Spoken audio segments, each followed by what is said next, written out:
আসসালামু আলাইকুম, আমন্ত্রণ জানাচ্ছি বাংলা ভিশন সংবাদে। আপনাদের সাথে আছি নিশু হাসান। শুরুতেই বিআরবি কেবলস সংবাদ শিরোনাম। ৮ দিন পর বাসায় ফিরলেন ইসলামী বক্তা আদনান। ব্যক্তিগত কারণে আত্মগোপন দাবি ডিবির, আদালতে হাজির। করোনায় আরও ৫৪ মৃত্যু, তৃতীয় ঢেউয়ের আশঙ্কা। বিশেষজ্ঞদের পরিস্থিতি সামাল দেওয়া কঠিন বললেন স্বাস্থ্যমন্ত্রী। খালেদা জিয়ার মুক্তি গণতন্ত্রের মুক্তি বলেছেন বিএনপি নেতারা। স্টান্টবাজি না করার আহ্বান আওয়ামী লীগের। ২ দফা মেয়াদ বাড়িয়েও বিআরটির বিমানবন্দর থেকে গাজীপুর চৌরাস্তা প্রকল্পের কাজ হয়েছে অর্ধেক। চীনের ঠিকাদারকে দুষলেন প্রকল্প পরিচালক। দেখছিলেন বিআরবি কেবল সংবাদ শিরোনাম, এবারে বিস্তারিত। আলোচিত ইসলামী বক্তা আবু তোহা মোহাম্মদ আদনান ব্যক্তিগত কারণে লুকিয়ে ছিলেন বলে দাবি করেছে আইনশৃঙ্খলা বাহিনী। পুলিশ হেফাজত থেকে তোহা ও তার সঙ্গীদের নেওয়া হয়েছে আদালতে। নিখোঁজের ৮ দিন পর শুক্রবার সঙ্গী সহ বাড়ি ফেরেন তিনি। শাহনেওয়াজ জনির ক্যামেরায় রংপুর থেকে জুয়েল আহমেদের রিপোর্টে দেখুন বিস্তারিত।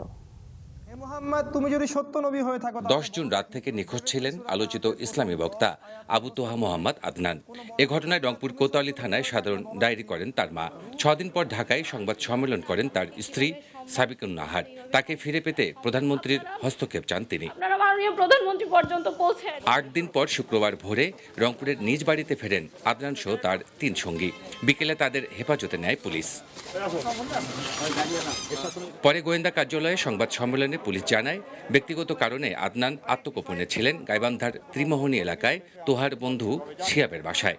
এর মধ্যে অন্য কোনো বিষয় আছে কিনা তা খতিয়ে দেখা হচ্ছে বলেও জানিয়েছে পুলিশ। তার বন্ধুর নাম হচ্ছে শিয়াম। তার বন্ধু ছিল না বাসায়, তার মা ছিল, শুধু তার মা থাকে, সেখানেই তারা অবস্থান করছিল। সে নিজেই সুইচ অফ করে রেখেছে, বলছে যে আমি সবারগুলো নিয়ে সুইচ অফ করে রেখেছিলাম। যেহেতু জানে যে কোনোভাবে আমার এই সেল যদি কখনো কোনো অন হয়ে যায় তাহলে আমাকে ট্রেস করে ফেলবে। ব্যক্তিগত কারণে তারা ছিল এবং তাদের বিরুদ্ধে কোনো অপরাধ ঘটেনি বলে সে আমাদেরকে প্রাথমিকভাবে জানিয়েছে। তা আমরা তারপরেও তাদের সব ধরনের তথ্যগুলো সংগ্রহ করে আমরা এগুলো যাচাই বাছাই করে আমরা পরবর্তী আইনি ব্যবস্থা গ্রহণ করব। নিখোঁজদের অক্ষতভাবে ফিরে পাওয়ায় খুশি স্বজন ও শুভাকাঙ্ক্ষীরা। ৮-৯ দিন ধরে যে সে নিখোঁজ, এটার আসলে সত্যতা তো সেভাবে বলা যাচ্ছে না, কারণ উনি বের হওয়ার পরে আর কি আমরা বুঝতে পারবো আসল ঘটনাটা কি। ৩টার দিকে জানতে পারলাম যে আদনান ভাইকে পাওয়া গেছে এবং ডিবি অফিসে জিজ্ঞাসাবাদ করা হচ্ছে। এর জন্য আমি খুশি। জুম্মা বিভিন্ন জায়গায় সেমিনার করতো। এখন এই বিষয়টা আসলে আমরা আমাদের যে আইন শৃঙ্খলা বাহিনী যেদিন থেকে মিসিং হয়েছে তারপরে আমরা জিডি করেছি এবং আমাদেরকে সর্বোচ্চ সহযোগিতা করেছে আইন শৃঙ্খলা বাহিনী। ৮ দিন থেকে আদনান, তার ২ সঙ্গী আব্দুল মুহিত, মোহাম্মদ ফিরোজ ও গাড়ি চালক আমির উদ্দিনের খোঁজ পাওয়া যাচ্ছিল না। জুয়েল আহমেদ, বাংলা ভিশন, রংপুর। করোনায় একদিনে আরও ৫৪ জনের মৃত্যু হয়েছে। এই নিয়ে দেশে করোনায় মোট মৃত্যুর সংখ্যা দাঁড়ালো ১৩,৩৯৯ জনে। দেশে ভারতীয় ভ্যারিয়েন্টের সংক্রমণ বেড়ে যাওয়ায় করোনার তৃতীয় ঢেউ হবার আশঙ্কা করেছেন স্বাস্থ্য বিশেষজ্ঞরা। শুক্রবার স্বাস্থ্য অধিদপ্তরের প্রেস বিজ্ঞপ্তিতে জানানো হয়, নতুন করে করোনায় শনাক্ত হয়েছে ৩,৮৮৩ জনের। এ পর্যন্ত শনাক্ত হয়েছে ৮,৪৪,৯৭০ জন। ১,৯৫৫ জন সহ করোনা থেকে এ পর্যন্ত সুস্থ হয়েছে ৭,৭৮,৪২১ জন। পরীক্ষার বিপরীতে ২৪ ঘন্টায় শনাক্তের হার ১৮.৫৯, সুস্থ ৯২.১২ ও মৃত্যুর হার ১.৫৯%। দেশের সীমান্তবর্তী জেলাগুলোর পাশাপাশি রাজধানী ঢাকায় ভারতীয় ডেল্টা ভ্যারিয়েন্টের সংক্রমণ দ্রুত বাড়ছে। লকডাউন দেওয়ার পরও সংক্রমণ বেড়ে যাওয়ায় উদ্বেগ প্রকাশ করেছেন জনস্বাস্থ্য বিশেষজ্ঞরা। ইতিমধ্যেই সীমান্তবর্তী অনেক শহরে হাসপাতাল এবং অক্সিজেনের সংকট তৈরি হয়েছে এবং যেসব জায়গায় লকডাউন দেয়া হচ্ছে আমরা দেখতে পাচ্ছি লকডাউন দেওয়ার পরেও কিন্তু সংক্রমণের গতিরোধ তেমনভাবে করা যাচ্ছে না। এই জায়গাটি আমাদের মধ্যে উদ্বেগ তৈরি করেছে। করোনার চলমান পরিস্থিতিতে তৃতীয় ঢেউয়ের আশঙ্কা করছেন আইইডিসিআর এর উপদেষ্টা ডাক্তার মুস্তাক হোসেন। তৃতীয় ঢেউয়ের দিকে আমরা যাচ্ছি। যারা প্রান্তিক মানুষ, যাদের সমস্যা আছে জীবিকার, তারা যেন নিয়মিত খাবার পান, তাদের অন্যান্য সমস্যা সমাধান হয়, সেই কাজটি পুলিশ এবং স্থানীয় যারা স্বেচ্ছাসেবক তারা সেটি করতে হবে। এটা গেল ১ নম্বর। ২ নম্বর হচ্ছে আমরা সবাই স্বাস্থ্যবিধি মেনে চলব, কারণ যারা টেস্ট করাচ্ছে না তাদের মধ্যেও করোনা থাকতে পারে। কাজে সেই অজানা সংক্রমণ থেকে প্রতিরক্ষার জন্য আমাদের সবাইকে স্বাস্থ্যবিধি মেনে চলতে হবে। করোনা প্রতিরোধে স্বাস্থ্যবিধি মেনে চলার পাশাপাশি লকডাউন কার্যকরে তাগিদ দিয়েছেন বিশেষজ্ঞরা। সৈকত সাদিক, বাংলা ভিশন, ঢাকা। এদিকে স্বাস্থ্যমন্ত্রী জাহিদ মালেক বলেছেন, যে হারে করোনা সংক্রমণ বাড়ছে তাতে হাসপাতালগুলোতে রোগীদের জায়গা দেওয়া কঠিন হবে। সংক্রমণ ঠেকাতে সবাইকে স্বাস্থ্যবিধি মানার আহ্বান জানান তিনি। দুপুরে মানিকগঞ্জের গড়পাড়ায় নিজ বাসভবনে স্থানীয় জনপ্রতিনিধিদের সাথে মতবিনিময়ের সময় তিনি এসব কথা বলেন। দেশে টিকা কর্মসূচি এখনো পুরোপুরিভাবে চালু করতে না পারার বিষয়টি উল্লেখ করে মন্ত্রী আশা করেন শিগগিরই চীন, রাশিয়া এবং ভারত থেকে টিকা পাবে বাংলাদেশ। স্বাস্থ্যমন্ত্রী বলেন, উত্তরবঙ্গের হাসপাতালগুলোতে করোনা রোগীতে ভরে গেছে, রোগীদের সামাল দেওয়া কঠিন হচ্ছে। ঢাকা ও দেশের অন্যান্য জেলাগুলোতে এই পরিস্থিতি দেখতে চায় না সরকার।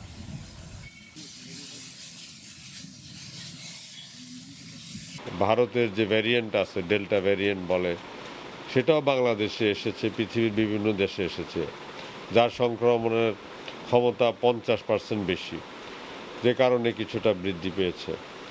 এখন আমাদেরকে এই বৃদ্ধিকে যদি রোধ করতে হয় তাহলে আমাদের স্বাস্থ্যবিধি কঠোরভাবে মেনে চলতে হবে। অন্যদিকে চট্টগ্রাম পৌঁছেছে চীনের সিনোফার্মের তৈরি করা ৯১,২০০ ডোজ টিকা। সকাল ৭টায় জেলা সিভিল সার্জন শেখ ফজলে রাব্বি এই টিকাগুলো গ্রহণ করেন। পরে ভ্যাকসিন সিভিল সার্জন কার্যালয়ের ইপিআই কোল্ড স্টোরে সংরক্ষণ করা হয়। সিভিল সার্জন জানিয়েছেন, শনিবার বৈঠক করে এসব টিকা দেয়া শুরুর ব্যাপারে সিদ্ধান্ত নেওয়া হবে। তবে এবার আগের মতো একাধিক টিকা কেন্দ্র থাকবে না, প্রতিটি জেলায় কেবল একটি টিকা কেন্দ্র থেকে টিকা দেয়া হবে। সিনোফার্মের এসব টিকা দেওয়ার ক্ষেত্রে আগে যারা রেজিস্ট্রেশন করেছেন তারা অগ্রাধিকার পাবেন। এর বাইরে ফ্রন্টলাইনার, মেডিকেল শিক্ষার্থী, সিটি কর্পোরেশনের পরিচ্ছন্নতা কর্মী এবং চীনা নাগরিকদের অগ্রাধিকার দেয়া হবে বলে জানান তিনি। বিভিন্ন জেলায় বাড়ছেই করোনায় আক্রান্তের সংখ্যা।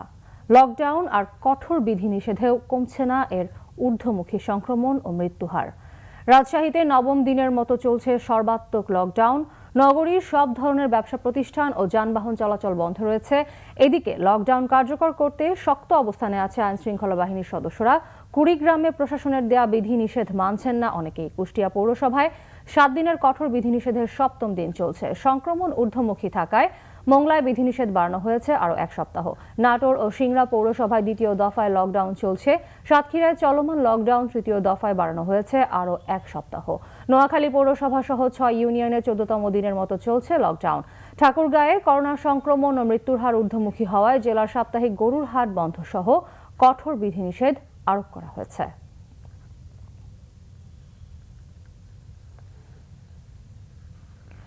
বিএনপির স্থায়ী কমিটির সদস্য গয়েশ্বর চন্দ্র রায় বলেছেন, বেগম জিয়ার মুক্তি মানেই গণতন্ত্রের মুক্তি। এদিকে নাগরিক ঐক্যের আহ্বায়ক মাহমুদুর রহমান মান্না বলেছেন, বেগম খালেদা জিয়াকে যখন উন্নত চিকিৎসার জন্য বিদেশ পাঠানো জরুরি তখন তার বিরুদ্ধে মামলা হয় আর হাইকোর্ট বলে জন্মসনদ জমা দিতে। অবিলম্বে শিক্ষা প্রতিষ্ঠান খুলে দেয়া এবং বিএনপি চেয়ারপারসন বেগম খালেদা জিয়ার মুক্তির দাবি জানিয়েছেন নাগরিক ঐক্যের আহ্বায়ক মাহমুদুর রহমান মান্না। শুক্রবার জাতীয় প্রেস ক্লাবের সামনে এক মানববন্ধনে তিনি বলেন, সরকার দিনের পর দিন লকডাউন দিয়ে যাচ্ছে, কিন্তু শিক্ষা প্রতিষ্ঠান বাদে অফিস আদালত সব খোলা। তার করোনা হয়েছিল, তারপরে এখন তার কিডনির সমস্যা, তার হার্টের সমস্যা, তার চিকিৎসার ব্যবস্থা করবার জন্যে ওরা মামলা করেছে আর হাইকোর্ট রায় দিয়েছে। উনি কবে জন্মগ্রহণ করেছেন তার সার্টিফিকেট আমাদের কাছে জমা দাও। এই সরকার একটা স্বৈরাচারী ব্যবস্থা, জুলুমবাজ চালাচ্ছেন, এর বিরুদ্ধে আমাদেরকে লড়াই করতে হবে। এদিকে বিএনপি চেয়ারপারসনের উপদেষ্টা জয়নাল আবদিন ফারুকের রোগ মুক্তি কামনায় আলোচনা ও দোয়ার আয়োজন করে জাতীয়তাবাদী নবীন দল। এতে বিএনপি স্থায়ী কমিটির অন্যতম সদস্য গয়েশ্বরচন্দ্র রায় বলেন, ঘরে বসে স্লোগান দিলে হবে না, আন্দোলনের দাবি করে ঘরে বসে থাকলেও চলবে না।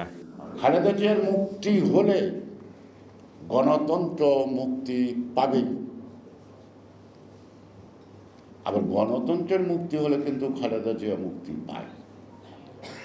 সুতরাং গণতন্ত্রের মুক্তির আন্দোলন আর খালেদা জিয়ার মুক্তি আন্দোলন একই সূত্রে গাঁথা। যে নামেই করেন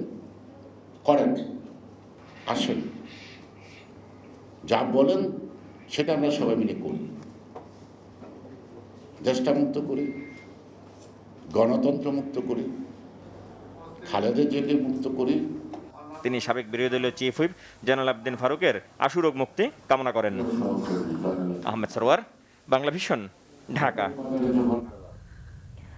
এদিকে আওয়ামী লীগ নেতারা বলেছেন বেগম জিয়ার চিকিৎসা বিএনপির মূল উদ্দেশ্য নয়, চিকিৎসার নামে নাটক ও রাজনৈতিক স্টান্টবাজি করা হচ্ছে। তারা বলেন সাম্প্রদায়িক ও সহিংসতার পৃষ্ঠপোষক দলটির হাতে দেশ নিরাপদ নয়, বিএনপির রাজনীতি ভাইরাসের চেয়েও ভয়ঙ্কর। কাছে অভিযোগ 23 জুন আওয়ামী লীগের প্রতিষ্ঠা বার্ষিকীর কর্মসূচির ঘোষণা উপলক্ষে সরকারি বাসভবন থেকে নিয়মিত ব্রিফিংয়ে দলটির সাধারণ সম্পাদক ওবায়দুল কাদের বলেন, এদেশে গণতান্ত্রিক, প্রাকৃতিক ও রাজনৈতিক পরিবেশ বিনষ্টের মূল কুশীলব এবং কারিগর বিএনপি। দলটি ক্ষমতায় গেলে দেশ আবারও অন্ধকারে যাবে মন্তব্য করেন তিনি। বিএনপির হাতে ক্ষমতা গেলে দেশ আবার অন্ধকারে তলিয়ে যাবে। তারা ক্ষমতা এলে বাংলাদেশ আবার লাশের পাহাড় হবে। প্রতিশোধ প্রবণ বিএনপি ক্ষমতা হাতে পেলে দেশে রক্তের বন্যা বইয়ে দেবে। সাম্প্রদায়িক ও সহিংসতার পৃষ্ঠপোষক বিএনপির হাতে দেশের মানুষ নিরাপদ নয়, বিএনপি রাজনীতি ভাইরাসের চেয়েও ভয়ঙ্কর। জাতীয় প্রেস ক্লাবে আওয়ামী লীগের প্রেসিডিয়াম সদস্য সাবেক মন্ত্রী মোহাম্মদ নাসিমের স্মরণ সভায় মাহবুবুল আলম হানিফ বলেন, বেগম জিয়ার চিকিৎসায় সর্বোচ্চ সহযোগিতা করলেও এ নিয়ে মিথ্যাচার করছে বিএনপি। বেগম খালেদা চিকিৎসকরা কিন্তু একবার বলছেন না মিডিয়ার সামনে এসে যে ওনার এই পার্টিকুলার এই রোগের জন্য ওনার বিদেশে অমুক হসপিটালে অমুক ডাক্তারের চিকিৎসা নিতে হবে, এই জন্য বিদেশ যাওয়া প্রয়োজন। তারা বলছেন না, বলছেন মির্জা ফখরুল সাহেব প্রতিদিন কি বিদেশ পাঠাইতে হবে। কোন বিদেশে যাবেন চিকিৎসার জন্য? বেগম জিয়া রাজনৈতিক দলের একজন সাবেক প্রধানমন্ত্রী, তার সুচিকিৎসা হোক, উনি চিকিৎসা হোক, দ্রুত সুস্থ হয়ে আসুক, এটা আমরা চাই, এটা প্রত্যাশা করি। এবং ওনার চিকিৎসার জন্য সরকারের পক্ষ থেকে যতটুকু সাহায্য করা সম্ভব সবটুকুই করার জন্য সরকার সবসময় আন্তরিক। কিন্তু সেটা না যে আপনারা শুধু ব্রেন গেম খেলে আপনার রাজনৈতিক স্ট্যান্ডবাজি করে যাচ্ছেন। তিনি বলেন, করোনা দুর্যোগে আওয়ামী লীগ মাঠে থাকলেও প্রেস ক্লাব ও পার্টি অফিসে সীমাবদ্ধ বিএনপির রাজনীতি। সৈয়দ আব্দুল মুহিত, বাংলা ভিশন, ঢাকা। অটো পাস আর অটো প্রমোশন দেশের শিক্ষা ব্যবস্থাকে ধ্বংসের মুখে নিয়ে যাবে বলে মনে করছেন জাতীয় পার্টির চেয়ারম্যান গোলাম মোহাম্মদ কাদের। তিনি বলেন, সার্টিফিকেট সর্বস্ব শিক্ষা মূর্খ জাতিতে পরিণত করবে। শুক্রবার এক ভিডিও বার্তায় এসব কথা বলেন জাপা চেয়ারম্যান। অটো পাস আর অটো প্রমোশন আমাদের শিক্ষা ব্যবস্থাকে ধ্বংসের মুখে নিয়ে যাবে। জ্ঞান অর্জনের ধারায় কোনো শর্টকাট পদ্ধতি নেই। সার্টিফিকেট সর্বস্ব শিক্ষা আমাদের মূর্খ জাতিতে পরিণত করবে। করোনার কারণে 1 বছর আগে শিক্ষা প্রতিষ্ঠানগুলি বন্ধ করে দেওয়া হয়েছে, অথচ হাট বাজার, অফিস আদালত, ব্যাংক, বিমা সবই খুলে দেওয়া হয়েছে। সবকিছুই স্বাভাবিকভাবে চলছে, কিন্তু করোনার দোহাই দিয়ে বর্ধিত করা হচ্ছে শিক্ষা প্রতিষ্ঠানের ছুটি। এর চেয়ে আত্মঘাতী সিদ্ধান্ত আর কিছুই হতে পারে না। তাই অগ্রাধিকার ভিত্তিতে ছাত্র ও শিক্ষকদের করোনার টিকা দিয়ে যত দ্রুত সম্ভব শিক্ষা প্রতিষ্ঠানগুলি খুলে দিতে হবে। নির্ধারিত সময় থেকে 2 দফা মেয়াদ বাড়ানোর পরও মাত্র 50% কাজ শেষ হয়েছে রাজধানীর বিমানবন্দর থেকে গাজীপুর চৌরাস্তা পর্যন্ত নির্মাণাধীন বিআরটি প্রকল্পে। এই সময়ের মধ্যে প্রকল্প ব্যয় বেড়েছে দ্বিগুণেরও বেশি। সেই সঙ্গে বেড়েছে মানুষের অবর্ণনীয় দুর্ভোগ। অবশ্য প্রকল্প পরিচালক কাজের দীর্ঘসূত্রিতার জন্য দুষছেন চীনের ঠিকাদার প্রতিষ্ঠানকে। মাইনুল শোভনের রিপোর্ট, ক্যামেরায় ছিলেন মনিরুজ্জামান। প্রশস্ত রাস্তার মাঝখানের অংশ দিয়ে দ্রুত গতিতে চলবে নির্ধারিত আর্টিকুলেটেড বাস, আর দুই পাশে ব্যক্তিগত যান। কখনো কখনো দ্বিতল রাস্তা পেয়ে নির্ধারিত গন্তব্যে ছুটে যাবে নির্ধারিত যানবাহন। এমন পরিকল্পনা নিয়েই 2017 সালে রাজধানীর বিমানবন্দর থেকে গাজীপুর পর্যন্ত বাস র্যাপিড ট্রানজিট বা বিআরটি প্রকল্প বাস্তবায়ন শুরু হয়। প্রথম দফায় 2019 সালে এই প্রকল্প জনসাধারণের জন্য খুলে দেওয়ার কথা ছিল, কিন্তু এরপরও পার হয়েছে 2 বছর। এ সময়ের ব্যবধানে 2040 কোটি টাকার প্রকল্পের ব্যয় দাঁড়িয়েছে 4264 কোটি টাকায়। কিন্তু বিশাল এই নির্মাণযজ্ঞের বর্তমান চিত্রই জানান দিচ্ছে বাস্তব অগ্রগতি কতটুকু। উত্তরা থেকে গাজীপুর পর্যন্ত যানজট এমনিতেই নিয়তির সাথে গেঁথে থাকে এ পথে চলাচলকারীদের। তার উপর বিআরটি নির্মাণ প্রকল্পের দীর্ঘসূত্রিতা আর অপরিকল্পিত কর্মযজ্ঞ মানুষের ভোগান্তি বাড়িয়েছে কয়েক গুণ। গাজীপুর চৌরাস্তা থেকে আইতে এখন 3 ঘন্টা সময় লাগছে এই পর্যন্ত। এখন সরকারের এই ব্যাপারে দৃষ্টি দেওয়া উচিত, যত তাড়াতাড়ি কাজগুলোকে রাস্তাঘাটে স্মুথ করে দেওয়া যায়। প্রকল্পের ঠিকাদারি প্রতিষ্ঠান চীনা একটি কোম্পানি, আর নির্মাণ কাজের এমন ঢিলেমির জন্য চীনের প্রতিষ্ঠানকে দুষলেন প্রকল্প পরিচালক লিয়াকত আলী। আমি জানি না এটা কি ধরনের কন্ট্রাক্টর, যে পরিমাণ অর্থ আমাদের কাছে বিল আছে তার চেয়ে ডবল তারা বাকি নেই। আমাদের টাইম দেওয়া আছে জুন 22 পর্যন্ত। তো আমাদের সবচেয়ে কঠিন কাজগুলো হয়ে গেছে, ফাইলিং গুলো হয়ে গেছে 50% অগ্রগতি অলরেডি হয়ে গেছে। বিআরটি প্রকল্প বাস্তবায়ন করছে সরকারের একাধিক বিভাগ। যোগাযোগ বিশেষজ্ঞ ও বুয়েটের পুরকৌশল বিভাগের অধ্যাপক ডক্টর হাদিউজ্জামানের মতে, নির্মাণযজ্ঞে সংশ্লিষ্ট ঠিকাদার ও বিভাগগুলোর সমন্বয়হীনতার কারণেই এমন দীর্ঘসূত্রিতা। ডিজাইন ফেজটাকে আলাদা করতে পারতাম এবং কনস্ট্রাকশন ফেজটাকে আলাদা করতে পারতাম, তাহলে এই জটিলতা কিন্তু আসতো না। যেহেতু এখানে 3টি বাস্তবায়নকারী সংস্থা রয়েছে, এলজিডি রয়েছে, রোডস অ্যান্ড হাইওয়ে ডিপার্টমেন্ট এবং বিবিএ রয়েছে, এবং প্রত্যেকটা এজেন্সি তাদের কিন্তু পিডি রয়েছে। তো এই যে পিডিদের মধ্যে যে একটা সমন্বয়, এই সমন্বয়ের কিন্তু একটা ঘাটতি রয়েছে। যে করিডোরটা মোটামুটি কনস্ট্রাকশন হয়ে গেছে, এটা আমাদের জেনারেল ট্রাফিক এবং আমাদের পাবলিক বাস সার্ভিস আছে তার জন্য খুলে দেওয়া হোক।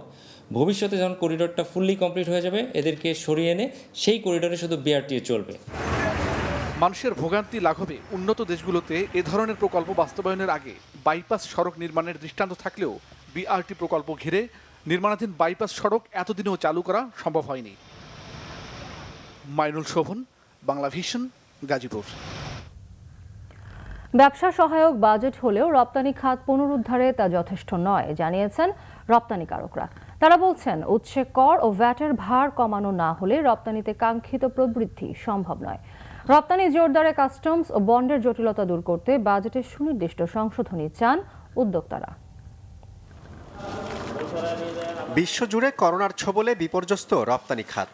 হিমায়িত চিংড়ি থেকে শুরু করে সবজি ও পাট পণ্যের মতো বেশিরভাগ পণ্যেরই রপ্তানি কমেছে উদ্বেগজনক হারে। প্রস্তুত চামড়া ও জুতা স্যান্ডেলের রপ্তানি এখন কিছুটা ইতিবাচক হলেও কমেছে চামড়া পণ্যের বিদেশ যাত্রা। দেশের প্রধান রপ্তানি পণ্য তৈরি পোশাক খাত গত বছরের তুলনায় ভালো করলেও তা লক্ষ্যমাত্রার তুলনায় 7% কম। এসব বিবেচনায় নতুন বাজেট রপ্তানিমুখী নয় বলছেন পোশাক শিল্পের উদ্যোক্তারা। এই বাজেটটাকে আমরা আশা করেছিলাম গভর্নমেন্ট আমাদেরকে ধরেন কাস্টমস, বন্ড, ফোর্ট, তারপরে আমাদেরকে ব্যাংকিং ফ্যাসিলিটি সব কিছু মিলে গভর্নমেন্ট একটা এক্সপোর্ট ওরিয়েন্টেড বিজনেসগুলিকে টিকিয়ে রাখার জন্য, যেহেতু আমরা বহির্বিশ্বের সাথে তাল মিলিয়ে চলতে হবে, ভিয়েতনাম বলেন, কম্বোডিয়া বলেন, চায়না বলেন, তাদের গভর্নমেন্ট তাদের ম্যানুফ্যাকচারিং এবং এক্সপোর্টারদেরকে যেভাবে ফ্যাসিলিটিগুলি দেওয়া হচ্ছে, সেভাবে যদি আমাদের government this is the right time to concentrate on that area. চামড়া শিল্পের উদ্যোক্তারাও বলছেন, বহির্বিশ্বের সঙ্গে পাল্লা দিয়ে রপ্তানি বাড়াতে বাজেটের পদক্ষেপ যথেষ্ট নয়। এক্সপোর্ট গ্রোথ দিন দিন কমছে। এখানে যদিও আমাদের এই সেক্টরে 10% ইনসেন্টিভ আছে, কিন্তু এক্সপোর্ট যেহেতু কম সেই কারণে কিন্তু অনেকে ইনসেন্টিভ নিতে পারছে না। যদিও কর্পোরেট ট্যাক্স কমেছে, এটা আমাদের জন্য একটু সুবিধা হবে, কিন্তু প্রত্যেক বছর বাজেট আসলেই দেখা যায় যে সোর্স ট্যাক্স আপনার 1% করে। গত বছর যেটা হয়েছিল, এইবার এটা আমরা আবেদন করার পরে এটা 50% করেছে। আমরা বলেছি এটা 0.25 করার জন্য, এবং সেটাকে আপনার 5 বছরের জন্য ফিক্সড করে দেওয়ার জন্য। রপ্তানি খাতকে আগের চাঙ্গা অবস্থানে নিয়ে যেতে শুল্ক ও বন্দর কেন্দ্রিক জটিলতা দূর করার দাবি ব্যবসায়ীদের। জিয়াউল হক সবুজ, বাংলা ভিশন, ঢাকা। মাদক আইস সিন্ডিকেটের অন্যতম হোতা তৌফিক সহ 6 জনকে আইস সহ গ্রেফতার করেছে র্যাব। রাজধানীর উত্তরা এলাকা থেকে তাদের গ্রেফতার করা হয়। এ সময় তাদের কাছ থেকে ইয়াবা, বিদেশি মদ, গাঁজা, 13টি বিদেশি অস্ত্র, রেপ্লিকা অস্ত্র এবং মাদক সেবনের সরঞ্জাম সহ ল্যাবরেটরি সরঞ্জাম উদ্ধার করে র্যাব। শুক্রবার বিকেলে রাজধানীর কারওয়ান বাজারে র্যাবের মিডিয়া সেন্টারে সংবাদ সম্মেলনে এসব তথ্য জানানো হয়। বলা হয়, 10 থেকে 15 সদস্যের এই চক্র টেকনাফ থেকে আইস সংগ্রহ করে রাজধানীতে নিয়ে আসতো। পরে 40 থেকে 45 জনের কাছে তা নিয়মিত বিক্রি করত। বিভিন্ন বেসরকারি বিশ্ববিদ্যালয়ে পড়া উচ্চবিত্তের সন্তানরাই ছিল তাদের গ্রাহক। অন্যতম হোতা তৌফিক উত্তরা পশ্চিম থানা এলাকায় বাইং হাউসের ব্যবসার নামে বাসা ভাড়া নিয়ে সেখানে মাদক তৈরি করত। আমরা জিজ্ঞাসাবাদে পেয়েছি, যেটা আমাদের অনেক ক্ষেত্রেই উচ্চবিত্তদের একটা অভিযোগ থাকে যে তাদের সন্তানকে বিভিন্নভাবে প্রলুব্ধ করে অনেকে নিয়ে আইস সেবন করাচ্ছে এবং পরবর্তীতে যেটা হয় আইস সেবনের পরে তাদেরকে ভয়ভীতি প্রদর্শনের মাধ্যমে টাকা নিচ্ছে এবং যেটা হয় নাম্বারের মাধ্যমে যে আইস সেবন করে ছেলেটা ওই ছেলেকে দিয়ে তার বাবা মাকে ফোন করায় এবং তাকে বিভিন্ন অস্ত্রের মাধ্যমে ভয়ভীতি দেখায়, পরবর্তীতে তারা বিপুল পরিমাণের অর্থ হাতিয়ে নেয়। এরকম কিছু গন্ধ আমরা এখানে পেয়েছি।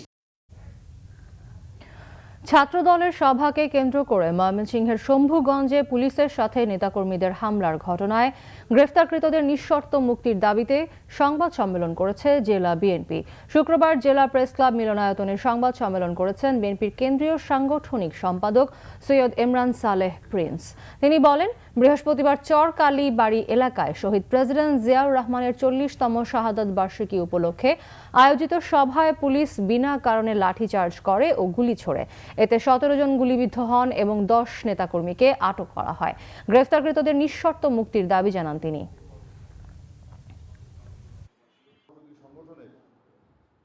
জিয়াউর রহমানের শাহাদত বার্ষিকী উপলক্ষে ময়মনসিংহে একটি কর্মসূচি ছিল। সেই কর্মসূচিতে প্রশাসন ন্যাক্কারজনকভাবে হামলা চালায় এবং সেখানে গুলি চালায়।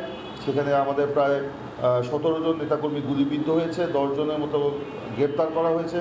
এখনও অনেকে খুঁজে পাওয়া যাচ্ছে না। যাদেরকে গ্রেপ্তার করা হয়েছে তাদের নিঃশর্ত মুক্তি আমরা দাবি করছি। ঢাকা ব্যাংকের বংশাল শাখায় 3,77,00,000 টাকা হিসেবে গরমিল থাকায় 2 ব্যাংক কর্মকর্তাকে পুলিশে দিয়েছে কর্তৃপক্ষ। ব্যাংকের জনসংযোগ কর্মকর্তা জানান, বৃহস্পতিবার ভল্টের টাকায় গরমিল পায় নিরীক্ষা কমিটি। এই ঘটনায় সিনিয়র ক্যাশ ইনচার্জ রিফাতুল হক ও ম্যানেজার আমরান আহমেদকে সন্দেহ হলে পুলিশে খবর দেয় ব্যাংক কর্তৃপক্ষ। পরে তাদেরকে 54 ধারায় গ্রেফতার দেখায় পুলিশ। লালবাগ বিভাগের উপ পুলিশ কমিশনার জসিম উদ্দিন মোল্লা জানান, 2 জনকে আদালতে পাঠানো হয়েছে। টাকা চুরি না গরমিল সেই বিষয়ে ব্যাংক তদন্ত করছে বলে জানান তিনি। তবে আইনগতভাবে পুলিশের যতটুকু করণীয় সেই বিষয়ে তদন্তের কথা জানান জসিম উদ্দিন মোল্লা।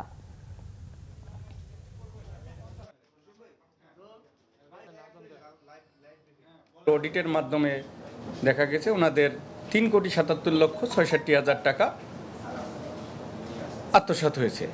এই বিষয়ে সুপর্দ করলে আমরা ওই 2 ব্যক্তিকে কোর্টে প্রেরণ করছি এবং এই বিষয়ে যে আইনগত যে প্রক্রিয়া যে বিষয়গুলো আছে সেইগুলো নিয়ম মোতাবেক প্রক্রিয়াধীন।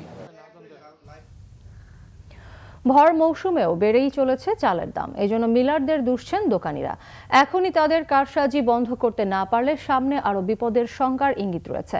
এদিকে সপ্তাহের ব্যবধানে বেড়েছে ডিম, ডাল ও মশলার দামও। রাজধানীর কারওয়ান বাজারে মিনিকেট চাল বিক্রি হচ্ছে 58 থেকে 60 টাকা কেজি দরে। গত সপ্তাহে 2 টাকা কম ছিল।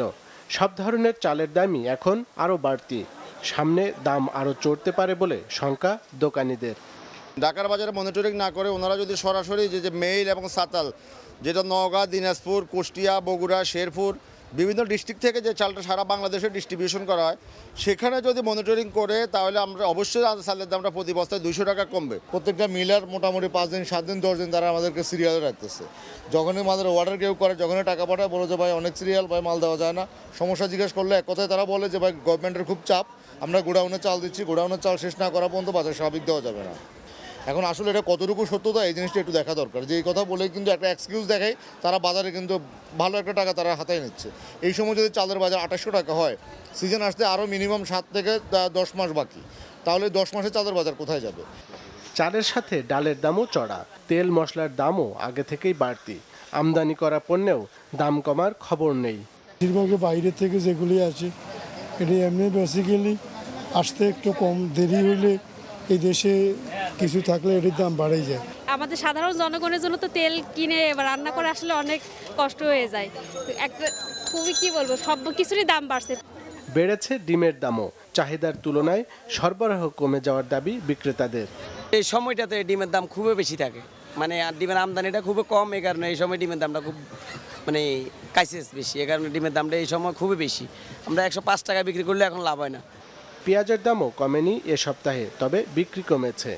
খুচরা বেশি 48 টাকা আর পাইকারি 46-47, আর আপনার হাইব্রিড টলিগা 44-45 টাকা ফরিদপুর। এটা কিন্তু পিস এখানে মোকামে বাজার বেশি, কিন্তু এখানে বিক্রি করতে পারছি না। নতুন করে একমাত্র সবজির দামই বাড়েনি এ সপ্তাহে। আরিফুল হক, বাংলা ভিশন, ঢাকা। চট্টগ্রামে আলাদা সড়ক দুর্ঘটনায় নারী ও শিশুসহ 8 জন নিহত হয়েছে। এদিকে কুমিল্লায় 3 জন ও ব্রাহ্মণবাড়িয়ায় পিকআপের ধাক্কায় এক এসআই এর মৃত্যু হয়েছে। শুক্রবার বিকেলে চট্টগ্রাম নগরীর ইপিজেড এলাকায় বাস চাপায় নিহত হন এক নারী ও শিশুসহ 3 জন। একই সময় নগরীর মজ্জাটেক এলাকায় 2 বাস ও সিএনজি ত্রিমুখী সংঘর্ষে 2 জন নিহত হয়েছেন। আহত 15 জনের চিকিৎসা চলছে চট্টগ্রাম মেডিকেল কলেজ হাসপাতালে। এছাড়া নগরীর সীতাকুণ্ড ও মহানগরীর রানী রাসমণি ঘাট এলাকায় আলাদা সড়ক দুর্ঘটনায় 3 জন নিহত হন। এদিকে বৃহস্পতিবার রাত 2:45টায় কুমিল্লা সদর দক্ষিণ উপজেলার সুয়াগাজী এলাকায় খাগড়াছড়িগামী একটি বাসের সাথে বিপরীত দিক থেকে আসা প্রাইভেট কারের সংঘর্ষ হয়। এতে ঘটনাস্থলেই নিহত হন প্রাইভেট কারের 2 যাত্রী সহ 3 জন।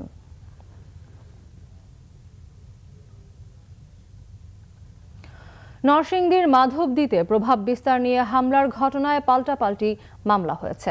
2 জন গুলিবিদ্ধ সহ হতাহতের ঘটনায় বৃহস্পতিবার রাতে মাধবদী থানায় মামলা 2টি রেকর্ড করা হয়।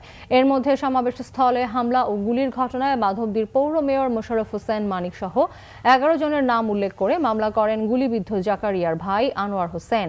একই ঘটনায় হামলা ও মারধরের অভিযোগ এনে মেয়র সমর্থক মুজাম্মেল মিয়া বাদী হয়ে সাবেক কমিশনার আনোয়ার হোসেন, তার ভাই জাকারিয়া সহ 7 জনের নাম উল্লেখ করে আরেকটি মামলা করেন। নরসিংদীর অতিরিক্ত পুলিশ সুপার সাহেব আলী পাঠান এই তথ্য নিশ্চিত করেছেন। তবে এই ঘটনায় এখনো কাউকে গ্রেফতার করতে পারেনি পুলিশ। আধিপত্য বিস্তার নিয়ে 16 জুন রাতে আওয়ামী লীগের দুপক্ষের সংঘর্ষ হয়। ছাতক থেকে সুনামগঞ্জ সদর পর্যন্ত রেল লাইনের দাবি দীর্ঘদিনের। স্থানীয়রা বলছেন জনপ্রতিনিধিরা বারবার প্রতিশ্রুতি দিলেও দৃশ্যমান কোনো অগ্রগতি নেই, বরং নিজ নিজ এলাকাকে যুক্ত করতে তাদের প্রতিযোগিতায় আরও জটিল হয়েছে বিষয়টি। আয়তনের দিক থেকে দেশের 9ম বৃহত্তম জেলা সুনামগঞ্জের জনসংখ্যা 28 লাখের বেশি। হাওর অধ্যুষিত হওয়ায় যোগাযোগ সহ আর্থসামাজিক সূচকে পিছিয়ে জেলাটি। সিলেট থেকে ছাতকের রেল যোগাযোগ স্থাপন হয় 1954 সালে। ছাতক থেকে মাত্র 22 কিলোমিটার লাইন টানলেই রেলের সাথে সহজে যুক্ত হবে সুনামগঞ্জ। আশা করি আমরা জীবদ্দশায় এই রেল লাইনটা দেখে যেতাম পারবো। আমরা আমাদের পূর্বপুরুষের আমল থেকে শুনে আসতেছি যে সুনামগঞ্জে রেল লাইন হবে, কিন্তু আজ অবধি সে রেল লাইন এখনো পর্যন্ত বাস্তবায়ন হয় নাই। তবে কোন দিক দিয়ে রেল লাইন আনা হবে তা নিয়ে দ্বিধাবিভক্ত জেলার মন্ত্রী এমপিরা। ছাতক থেকে দোয়ারাবাজার হয়ে সুনামগঞ্জ জেলা সদরের সাথে সরাসরি রেল যোগাযোগ স্থাপনের যা দাবি দীর্ঘদিনের, এটি নিয়ে আমরা জাতীয় সংসদে বারবার কথা বলেছি, রেলপথ মন্ত্রীর সাথে কথা বলেছি, তারা সমীক্ষা কার্যক্রম পরিচালনা করেছেন কয়েকবার। এইদিকে জনবসতি কম, ব্যবসা বাণিজ্যে ছাতকের উপরে একমাত্র সুনামগঞ্জ মাঝে কোনো বড় বন্দর নাই।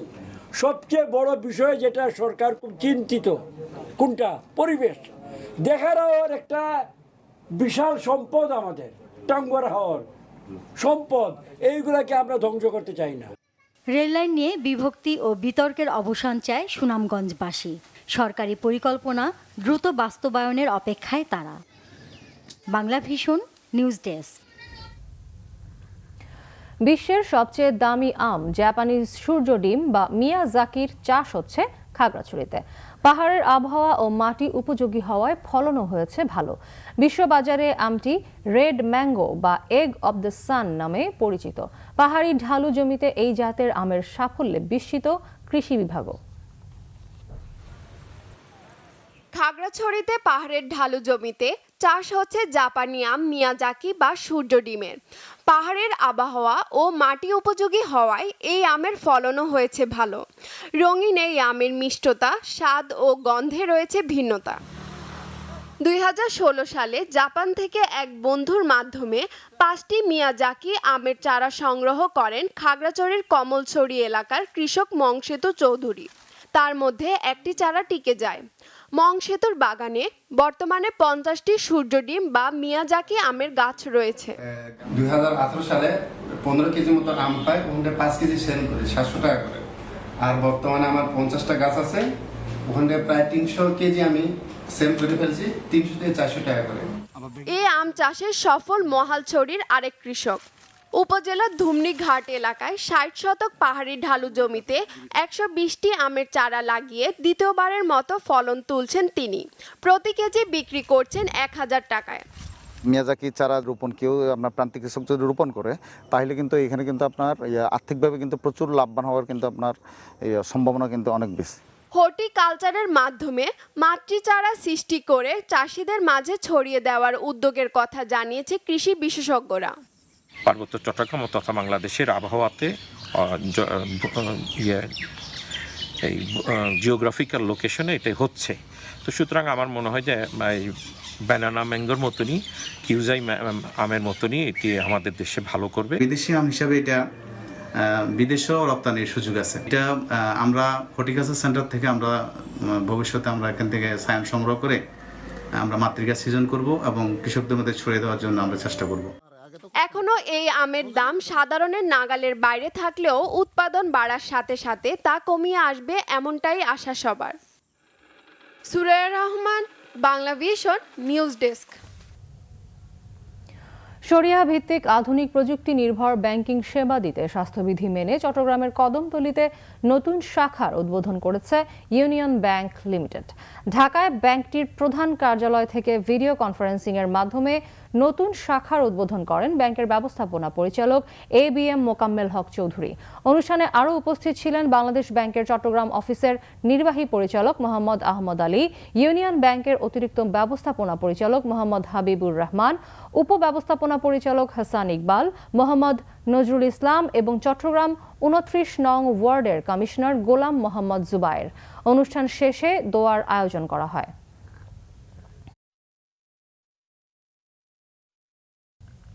সংবাদ শেষ করব বিআরবি কেবল শিরোনামগুলো আরেকবার জানিয়ে। 8 দিন পর বাসায় ফিরলেন ইসলামী বক্তা আদনান। ব্যক্তিগত কারণে আত্মগোপন দাবি ডিবির, আদালতে হাজির। করোনায় আরও 54 মৃত্যু, তৃতীয় ঢেউয়ের আশঙ্কা, বিশেষজ্ঞদের পরিস্থিতি সামাল দেয়া কঠিন বললেন স্বাস্থ্যমন্ত্রী। খালেদা জিয়ার মুক্তি গণতন্ত্রের মুক্তি বলেছেন বিএনপি নেতারা। স্টানবাজি না করার আহ্বান আওয়ামী লীগের। 2 দফা মেয়াদ বাড়িয়েও বিআরটির বিমানবন্দর থেকে গাজীপুর চৌরাস্তা প্রকল্পের কাজ হয়েছে অর্ধেক। চীনের ঠিকাদারকে দুষলেন প্রকল্প পরিচালক। এই ছিল এখনকার মতো। পরবর্তী সংবাদ রাত 1টায় দেখার আমন্ত্রণ রইল। এছাড়া বাংলা ভিশন সংবাদ ও সংবাদ সংশ্লিষ্ট অনুষ্ঠান দেখতে ভিজিট করুন www.bvnews24.com ও facebook.com/banglavisionnews এবং সাবস্ক্রাইব করুন youtube.com/banglavisionnews। এতক্ষণ সঙ্গে থাকায় ধন্যবাদ।